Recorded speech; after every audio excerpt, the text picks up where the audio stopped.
Hi guys, it's Pip and Ali from Sydney Advanced Physiotherapy, and we're going to do bunion talk. So I'm going to ask Ali questions about bunions that lots of our patients ask me, and because she's a very talented physio and podiatrist, she's going to be the one answering them. So if you have any questions, drop them in the comments below, or you can always give us a buzz on 9416-4410. Okay, Ali, what's a bunion? So a bunion is when your big toe starts to grow that way. So this migrates that way, that migrates that way, and you end up with a big bump. And sometimes it can be quite red and swollen and sore, but sometimes people can have quite big bunions and have no pain at all. Ali, what causes bunions? Loaded question.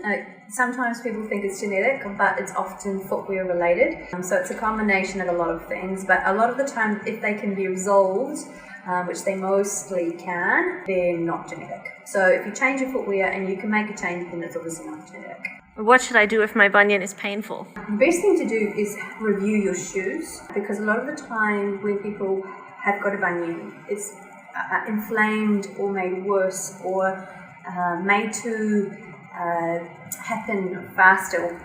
How would you say, what's the right word? Progress? Progress faster by wearing shoes that are way too small. And I find a lot of women actually wear shoes that are too small for them anyway.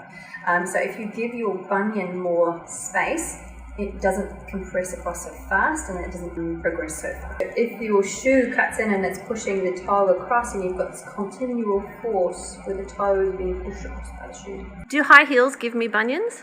High heels contribute to you getting bunions. So if you've got your whole body weight going down, compressing your toe in for long periods of time, yes, you're going to get bunions from wearing high shoes. If you're doing it every now and then, not so much. What can physio or podiatry do to help me with my bunion? So what we can do is we can go through your footwear wardrobe and actually show you the shoes that are probably contributing and progressing your bunion faster than it should be progressing. We can also give you suggestions on how to open up your feet so you've got less compressive forces, release the muscles and get your foot working properly, and teach you how to look after your feet so you can look after your feet so they're not progressing as rapidly. And if I release the muscles in my foot and I improve the mobility in my foot so my foot is not stiff, will my ugly bunion go away? Well, I've seen people's bunions go away, but I've also seen people that have put a lot of hard work in and it's not been 100% correction. So you end up with it not progressing necessarily rather than the bunion going away.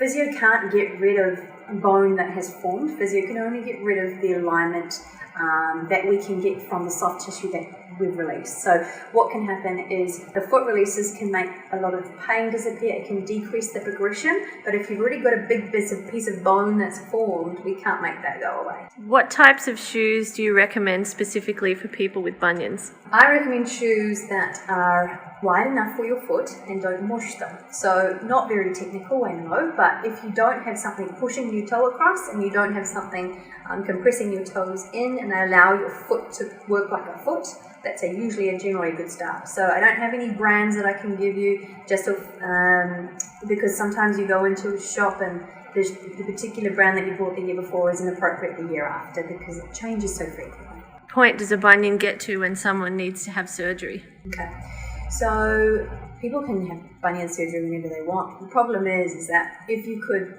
so it depends on the reason why you're having surgery. Are you doing it for the aesthetic appearance, so you don't like the fact that your toes going across, or is it painful?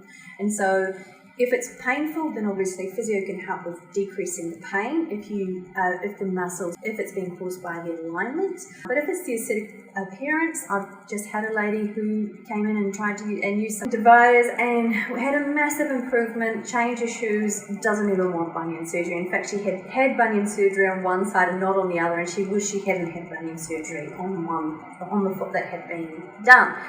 Each to their own. What do they do in a bunion surgery? Depends on where you go. There's a couple of different types. Some where they slice all the way down the side and they break the bone and they realign them. And there's another one where they do it minimally invasively. So instead of having a big slice, they've got a little slice. This is the one that I tend to recommend because there's less time off work and it's faster healing times and there's some really good outcomes now. The problem is that before you have surgery, really important to get some physio beforehand, some prehab, because I've seen patients that have had surgery and I've seen patients before they've had surgery, and the patients that have had physio before they have surgery always do better. They don't have as much significant problems and swelling after the surgical repair, so they feel better, they recover faster. So hopefully you've enjoyed Bunion Talk. If you have any other questions, like I said, pop them in the comments below or give us a buzz on 9416 4410.